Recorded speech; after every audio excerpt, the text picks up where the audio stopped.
Vitet e fundit Shqipëria nuk është më vetëm një destinacion turistik. Një tjetër sektor po pëson rritje duke tërhequr vëmendjen gjithnjë më shumë të vizitorëve nga e gjithë bota, turizmi mjekësor.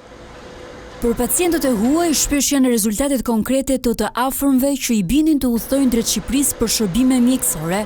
Kështu ndodhi edhe me Mauricion, 50 vjeç, nga Italia, i cili prej një jave ndodhet në Tiranë për të kryer një ndërhyrje dentare.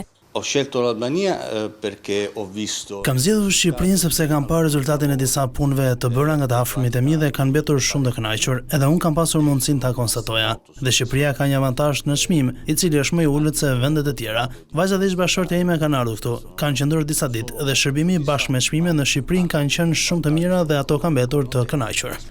Sipas ekspertëve, çmimet e lira dhe koha e shkurtë e realizimit të trajtimeve ka bërë që shumë të huaj të drejtohen vendit tonë për shërbime dentare dhe ato estetike. 5 vjeçarin e fundit, Shqipëria është kthyer në një destinacion, qoftë edhe turistik, por edhe kryesisht për shërbimin mjekësor dhe ato dentar.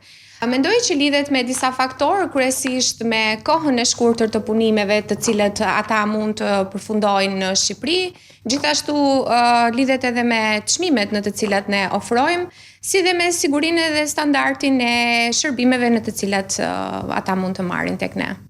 Shqipëria është bërë një vend shumë i preferuar nga pacientët e huaj për të kryer ndërhyrjet e kirurgjisë plastike dhe jo vetëm.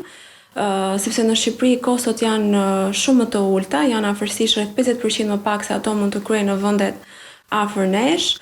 Ofrohet një standard shumë i lartë i mjekësisë, ku do të thotë që dhe komplikacionet postoperatore janë shumë herë më të ulta dhe është një vend shumë afër me ta që mund të kenë akses në një kohë të shkurtër fluturimi i vogël dhe kjo duhet marrë parasysh duke qenë se ata do jenë të operuar dhe do të rikthehen sërish në vendin e tyre.